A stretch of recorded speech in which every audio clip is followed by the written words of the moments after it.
Guys नमस्कार साथी, आप सभी को आज के क्लास में जो बताने वाले जो कि आप लोगों को बीच न्यू सेशन 2024 के एग्जाम के लिए मोस्ट इम्पोर्टेंट तैयारी बहुत आसान तरीका से आप लोगों को बीच बताएंगे और बहुत आसान तरीका से आप लोग इसे कंटिन्यू इसे ध्यान देते रहें। तो साथ ही साथ आप लोग इसे सब्सक्राइब कीजिए, लाइक कीजिए, कमेंट कीजिए, ताकि जो भी क्वेश्चन आप लोगों को बीच आज की क्लास में जो पूछा हुआ क्वेश्चन है तो जिंदा है तो ये चैप्टर से तो जो कि आप लोगों को बीच बहुत बेहतरीन तरीका से आपको क्वेश्चन आंसर बताएंगे और बहुत बेहतरीन तरीका से। तो कंटिन्यू आप लोग बने रहें और कंटिन्यू हमारे साथ बने रहें। तो चलिए आप लोगों को बीच बताते हैं, बहुत आसान तरीका से बताने वाले हैं, बेहतरीन से। तो हमारे साथ बने रहें और ध्यान दीजिएगा और साथ ही साथ कंटिन्यू। तो आज के क्लास में जो आप लोगों को बीच 14 गो ऑब्जेक्टिव क्वेश्चन बताएंगे। कितना? 14 गो, जो कि आप लोग को तू जिंदा है तो इस चैप्टर से जितने भी ऑब्जेक्टिव 14 गो आप लोगों को बीच बहुत बेहतरीन तरीका से बताने वाले हैं। तो बताइएगा, कारवा को किसका इंतजार है? कारवा को किसका इंतजार है? यानी स्वर्ग का, घर का, मंजिलों का, सैनिकों का। तो बताइएगा, मोस्ट इम्पोर्टेंट क्वेश्चन है कि कारवा को किसका इंतजार था। यानी आप बताइए किसका आप मतलब इस इंतजार था। तो आप भी यदि पढ़ाई करते तो आप मंजिल का ही इंतजार करते होंगे। किस चीज़ का? मंजिल का। तो आपको क्या हो जाएगा? कारवा किसका इंतजार कर रहा था? मंजिलों का। तो मंजिलों आपको किस ऑप्शन में मिल रहा है? एक का सी ऑप्शन फाइनली आंसर। क्या होगा? एक का सी आपको फाइनली आंसर। ठीक है ना? मंजिलों का यानी इंतजार कर रहा था। तो जिंदा है तो कविता से कवि ने हमें क्या संदेश दिया है? यानी तो जिंदा है तो डॉट डॉट कविता से कवि ने हमें क्या संदेश दिया। 2021 में पूछा गया क्वेश्चन है, ध्यान दीजिएगा। 2021 में पूछा हुआ क्वेश्चन है। तो बताइएगा कि कठिनाइयों को भूलकर लक्ष्य की प्राप्ति करनी चाहिए। और बी में दिया गया धन प्राप्त करना चाहिए। और सी में बड़ा आदमी बनना चाहिए। डी में संघर्ष नहीं करना चाहिए। तो ये बताइएगा कि तू जिंदा का कहना है कि आप कठिनाइयों को भूलकर यानी भूल जाते हैं जो भी कठिनाई आपके पास है, और वो कठिनाई यदि आप भूल जाते हैं तो बहुत आगे तक आप लक्ष्य प्राप्ति कर सकते हैं। तो वही है, तो कठिनाइयों को भूलकर लक्ष्य की प्राप्ति करनी चाहिए। तो जो भी आपको ज़िंदगी में कठिनाइयाँ हैं वो कठिनाइयों को आप लोग उसे भूल जाइए, लेकिन आगे क्या करना है उसके अनुसार आप चाहिए। ठीक है ना? तो कठिनाइयों को भूलकर लक्ष्य ही की प्राप्ति करनी चाहिए। ठीक है ना? चलिए अगला नंबर क्वेश्चन बताइएगा, तीसरा नंबर, कि तू जिंदा है तो डॉट डॉट कविता में जीवन के किस पक्ष पर यानी वर्णन किया गया है। मोस्ट इम्पोर्टेंट क्वेश्चन है। यानी तू जिंदा है तो डॉट डॉट कविता में जीवन के किस पक्ष पर यानी वर्णन किया है। तो बताइएगा, यानी आशावादी पर किस पे? आशावादी पर। किस पे किया गया है? आशावादी पर। तो आशावादी आपको कहाँ पे किस ऑप्शन में मिल रहा है?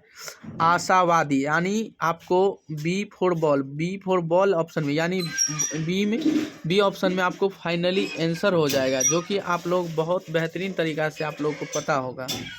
ठीक है? तो चलिए चौथा नंबर क्वेश्चन ध्यान दीजिएगा। 2018 में क्वेश्चन पूछा हुआ है कि तू जिंदा है तो डॉट डॉट द्वारा रचित कविता है। यानी तू जिंदा है तो डॉट डॉट द्वारा रचित कविता है, यानी किसके द्वारा? शंकर सिलेंडर या दिनकर या हरिओद या निराला। तो बताइएगा, तू जिंदा का रचनाकार जो है वो शंकर सिलेंडर ही है। क्या है? शंकर सिलेंडर। ठीक है? चलिए 5 नंबर क्वेश्चन पे ध्यान दीजिएगा। मोस्ट इम्पोर्टेंट क्वेश्चन है 5 नंबर क्वेश्चन पे। तो 2019 में पूछा हुआ क्वेश्चन है कि सुबह शाम आकाश का रंग कैसा रहता है। यानी सुबह और शाम का रंग कैसा रहता है। ठीक है? 2019 में मोस्ट इम्पोर्टेंट क्वेश्चन है, पूछा हुआ क्वेश्चन है कि सुबह और शाम का आकाश का रंग कैसा रहता है। तो नीला, हरा, लाल, कुछ नहीं। तो बताइएगा 5 नंबर मोस्ट इम्पोर्टेंट क्वेश्चन, यानी सुबह और शाम का आकाश का जो रंग होता है वो लाल होता है। क्या होता है? लाल। क्या होता है, लाल। तो आपको 5 का सी फाइनली आंसर हो जाएगा, लाल हो जाएगा। ठीक है। 6 नंबर क्वेश्चन, स्वराज का अर्थ क्या है, यानी स्वराज का अर्थ क्या है। यानी स्वराज का अर्थ होता है राज्य या आज़ादी या परतंत्र या अपना राज्य। तो बताइएगा, मोस्ट इम्पोर्टेंट क्वेश्चन है और ध्यान दीजिएगा और कंटिन्यू हमारे साथ बने रहिएगा। ठीक है ना। तो क्या होगा, स्वराज का अर्थ क्या होगा, स्वराज का अर्थ जो हो जाएगा अपना राज्य। स्वराज का अर्थ क्या होगा, अपना राज्य। ठीक है ना। 7 नंबर क्वेश्चन, कवि मनुष्य को कैसा जीवन जीने की प्रेरणा देता है। हौसले और उत्साहपूर्ण को, अतीत को याद कर, मौत से डर डर कर, समय का सदुपयोग कर। तो 7 नंबर क्वेश्चन पे ध्यान दीजिएगा। हौसले और उत्साहपूर्ण, यानी कहीं भी रहते हैं तो आप हौसले और उत्साह को पूर्ण रूप से, यानी स्वाभाविक, यानी हौसला, यानी हौसले की बुलंद में रहना चाहिए। कहीं पे आप रहते हैं ना तो हमेशा हौसले और बुलंद में ही रहना चाहिए, उत्साहपूर्ण यति जगाइए। ठीक है ना। चलिए, तो अगले नंबर क्वेश्चन, तो बताइए कि तू अपने सुकर्म से पृथ्वी पर डॉट डॉट ला सकते हैं, यानी स्वर्ग, नरक, चांद, तारे। तो बताइएगा, मोस्ट इम्पोर्टेंट क्वेश्चन है, आप क्या ला सकते हैं। तो ध्यान दीजिएगा। तो यानी तुम अपने सुकर्मक से पृथ्वी पर क्या ला सकते हैं, तो स्वर्ग ला सकते हैं। क्या, स्वर्ग। क्या ला सकते हैं, स्वर्ग। 9 नंबर क्वेश्चन है कि सुख और दुख दोनों में एक समान रहने वाले आकाश को देखकर पृथ्वी डॉट डॉट हो जाती हैं। क्या हो जाती है, जिसको सुख और दुख है दोनों, तो उसको क्या होना चाहिए, तो आनंदित, यानी आनंदित होना चाहिए। क्या, आनंदित होना चाहिए। ठीक है ना, आनंदित होना चाहिए। ठीक है, खुश होना चाहिए। और 10 नंबर क्वेश्चन जो है, कैसा व्यक्ति जिंदा माना जाता है, यानी कैसा व्यक्ति जिंदा माना जाता है, यानी निराशा रहित, घमंडी, स्वाभिमानी, आलसी और आक्रमण्य। क्या, तो आप बताइएगा कि आपको फाइनली आंसर होगा स्वाभिमानी व्यक्ति होना चाहिए। कैसा व्यक्ति जिंदा माना जाता है, यानी स्वाभिमानी। ठीक है ना, क्या मानना चाहिए, स्वाभिमानी। 11 नंबर क्वेश्चन पे ध्यान दीजिए। कवि सिलेंडर तू जिंदा है तो डॉट डॉट कविता में देशवासियों को क्यों संगठित होने की बात करते हैं। तो आज़ादी प्राप्ति के लिए, जुलूस निकालने के लिए, धरती को स्वर्ग जैसा सुंदर बनाने के लिए, इनमें से कोई नहीं। तो बताइएगा, 11 का मोस्ट इम्पोर्टेंट क्वेश्चन आज़ादी प्राप्ति के लिए, यानी आज़ादी प्राप्ति के लिए ही कहता है। किसके लिए, आज़ादी प्राप्ति के लिए ही कहते हैं। तो आपको 11 का ए ऑप्शन फाइनली आंसर हो जाएगा। ठीक। 12 नंबर क्वेश्चन ध्यान दीजिएगा कि यानी तू जिंदा है तो डॉट डॉट कविता में किसके सर कुचल कर हम साथ चलेंगे। सुख और दुख, मुसीबत, हंसी।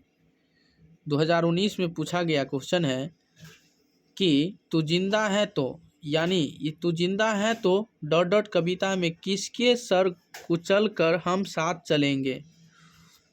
मोस्ट इम्पोर्टेंट क्वेश्चन है। सुख है, दुख है, मुसीबत है, हंसी है। तो आप बताइए। तो ये जो चलिएगा मुसीबत को देखकर, किसके, मुसीबत के देखकर चलना है, मुसीबत को देखकर चलना है।